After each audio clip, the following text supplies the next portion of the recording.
Hey guys, we're back here on 12.3 for triangle congruence by angle side angle or angle angle side. So the first postulate we're going to start off with, and remember what a postulate is angle side angle. So we can now prove triangles congruent by an angle, an included side, and another angle. Remember, included means it must fall between the other two sides. So here I've got A congruent to D, and C congruent to F, and then the side between them, both congruent, so therefore we can conclude the triangles are congruent. Make sure you've worked through the first part on the Pearson module until you get to the got it. Then which two triangles do you think here are congruent by angle, side, angle? Remember that side has to be included.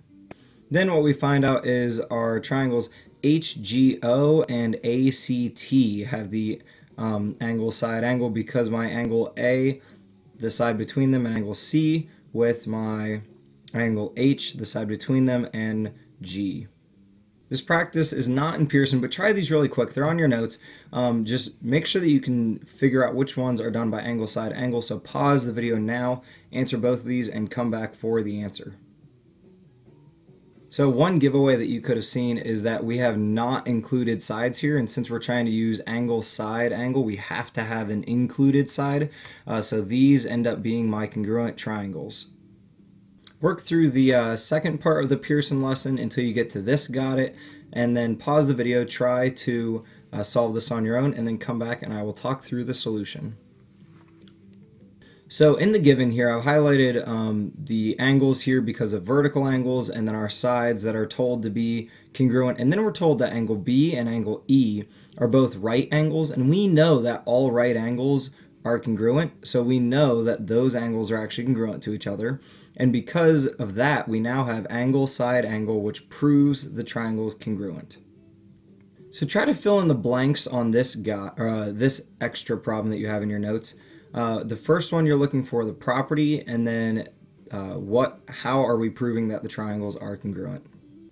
So because we know that these two triangles share the side KM, we know that by the reflexive property, KM is congruent to itself, and therefore we now have angle, side, angle, which proves our congruent triangles.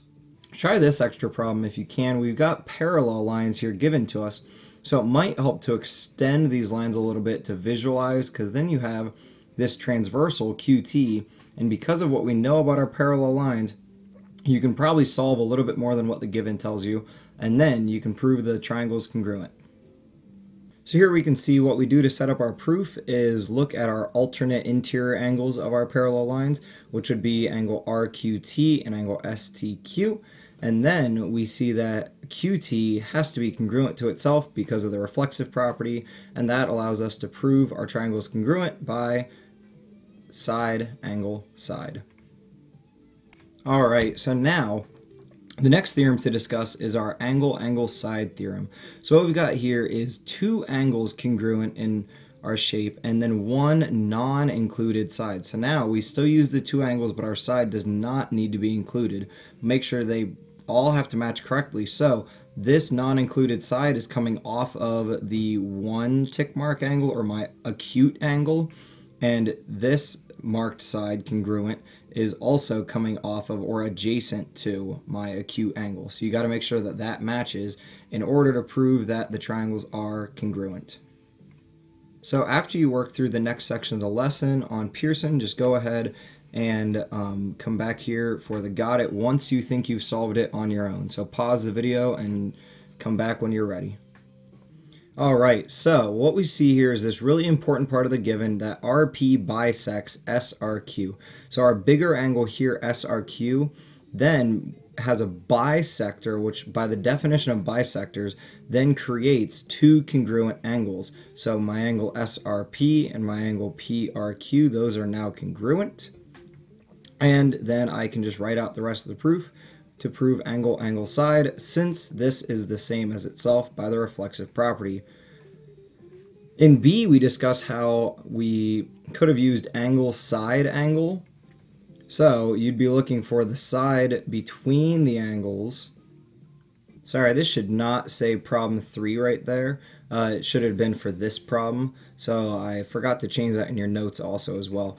So to solve this using angle, side, angle, we can actually solve these angles right here by using our third angles theorem. Because I know that these angles are congruent, and I know angle Q is congruent to angle S, I can solve my third angle. So yeah, this is not correct for that one either. But yeah, that's how we would solve this one using angle side angle, because once you know two angles, you really know the third angle. So here in problem 5, fill in the missing sections of the proof so that you can get more familiar with how we write these proofs. So what we're trying to prove is NQT congruent to SQR. So up here we've got two lines coming through. We've got NS and TR all meeting at this line L. See what you can prove and how we can fill this all in. Because we've got vertical angles here formed by the intersection of these two lines, we can go ahead and state that angle NQT is congruent to angle SQR. So the next thing that we want to look at is the fact that line L right here bisects my line TR, and that's just a given, but that lets us be able to say that TQ is now congruent to QR because that's the definition of a bisector, and from there we know that the triangles are congruent by angle, angle, side. The proof for number 6 is very similar, so pause the video, think it through, make sure that you could solve it, and then come back just for the answer. Alright, very, very similar. We use vertical angles here, we use the definition of a bisector, or we use midpoint. We don't have a bisector, but we do know the midpoint, and all of that comes together to perfectly use angle, angle, side to prove congruence. Alright, work through the Pearson module until you get to this got it, looking at triangle PAR and triangle SIR. Go ahead and pause the video, think to yourself, how could we prove that they're congruent? What one little thing then lets us prove it, and then what method do we use to prove them congruent? Again, we're using our vertical angles here, so we use that these angles are congruent to each other, and then we can solve this using angle, angle, side. Briefly pause the video and decide if these triangles are congruent, and if so, which postulate or theorem allows us to say so. So for 7, we would be using angle side angle because the reflexive property, and then for 8, we will use alternate interior angles to prove it by angle, angle, side, which actually, depending on which alternate interior angles you'd use, more so, once we use the alternate angles theorem, we then know based on the third angles theorem that the other angles are congruent, and we could actually use either. That is all I have for you guys on this lesson. So please make sure everything makes sense. Let me know if you need any help with anything, and I will see you in class. Have a great day. Bye.